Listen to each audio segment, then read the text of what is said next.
I'm Andra Durbin. I'm the editor-in-chief of Frieze magazine. The Venice Biennale is one of the largest art exhibitions in the world, bringing together curators, writers, critics, novelists, performers, poets, musicians, together for a real celebration of not only what's happening in contemporary art, but the history of art and this city. It's a city that's very famous for the difficulties it poses in mounting an exhibition. So it has led over the years to a lot of wonderful experimentation and playfulness, as much as it's raised issues around some of the most important topics of our time. It's a real privilege to be here, and it's a really exciting exhibition to encounter with as many surprises, which is something we can't always say in an exhibition. The Milk of Dreams is articulated around three main thematic threads. They're not sections of the show, they run parallel. Sometimes they're evident, other times they're a bit more hidden, but the first one is sort of idea of metamorphosis, which of course is something that has been in artists' mind for millennia, but I think it's a topic that became also so incredibly evident in our face during the pandemic. So I started working on the idea of how our bodies are changing through transformation, through, of course, generally speaking, also issues of identity and gender and race. The second theme is how bodies are changing also with the impact of new technologies, and not necessarily just new, but thinking also back to the introduction of computers and other machines. And then finally, our relationship with what surrounds us, being other people, but also other species, other animals and plants and the planet as a whole.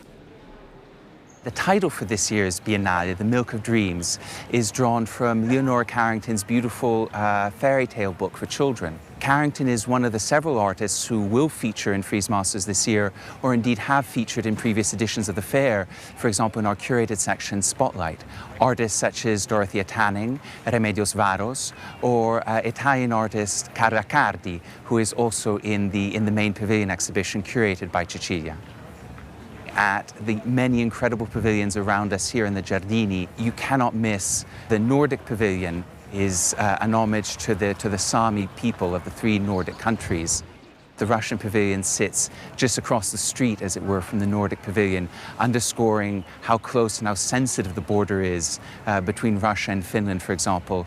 And we should also remember that those border lands are the lands of the Sami people honored in the Sami pavilion. Jennifer Higgy wrote a beautiful piece for Frieze magazine highlighting the origins and questioning also how the national pavilions came to be in Venice. And as a matter of fact, when you come into the biennial and you look down the main alley that goes up the hill, it's an almost 19th century or even World War I notion of world order. There's Great Britain at the top of the hill, flanked by France and Germany, Russia. But of course, the United States is in a corner. China is in a different part of the Biennale altogether. It's certainly a very different vision of the world as we know it today, and particularly interesting in light of current events.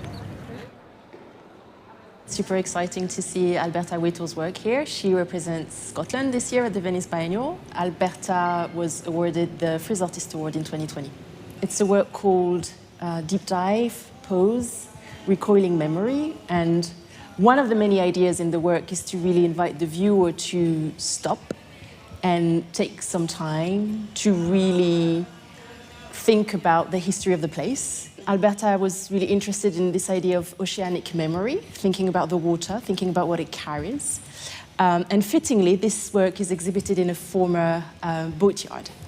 I'm also really excited to see Sonia Boyce's work in the UK Pavilion. Sonia has collaborated with 5 singers, and she's proposing a really complex sound work and an installation which functions as a sort of a chorus which unfolds across the spaces of the pavilion and really explores how music gave the artists and gives us a sense of belonging and community, but also thinking about what value we attach to Black female voices.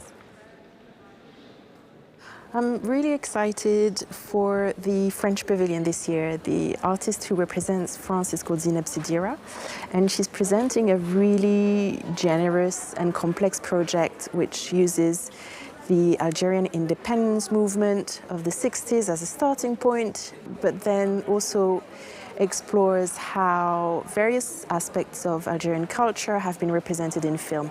There's a really strong sense of community in the work.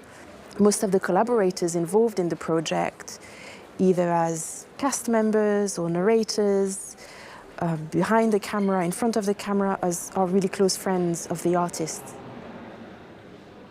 I'm super excited to see the US Pavilion. This year it's an exhibition by Simone Leigh, and so we will see their large bronzes and ceramic works, and Simone has also worked with the facade of the building itself. She's continued to work with the ideas that have informed her practice for many years, thinking about labor, thinking about Black women's subjectivity, thinking about Black women's inner lives.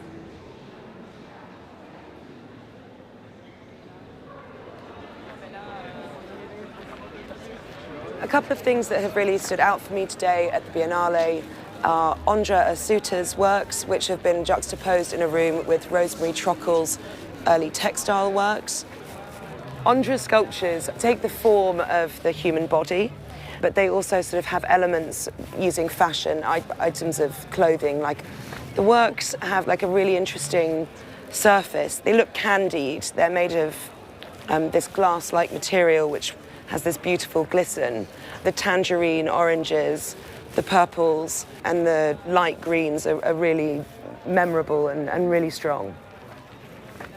Following a recent exhibition at No.9 Cork Street around South American textiles, Ishkan Adams' work has really stood out to me. The duality of the material and how he traces back personal histories, issues around race from his native country, South Africa. That's what's really stood out to me today. And Ishkan's, following a recent exhibition in Chicago, is really at the forefront of making work with fabric. One thing that really struck me about this year's Biennale actually was not an exhibition that happened, but was actually an exhibition that didn't happen, and that was the Russia Pavilion. Passing by it, I was very struck by that, the shuttered building, which reminded me a lot of what this Biennale does even when it's not saying something, and what it says about the particular moment we live in.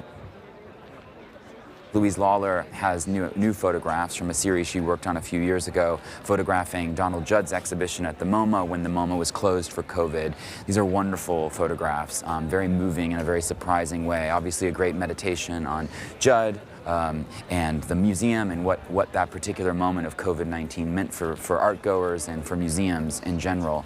And I think our particular issue of Frieze, focused on the biennial, really tries to capture that. How artists make the choices they make, and in particular how they think about the audiences who they anticipate will encounter the work. We have a profile by Adam Simchek of Maria Eichhorn, who's representing Germany in the German Pavilion. We have an interview with Zineb Sedira, who's representing France this year, a profile of Sonia Boyce.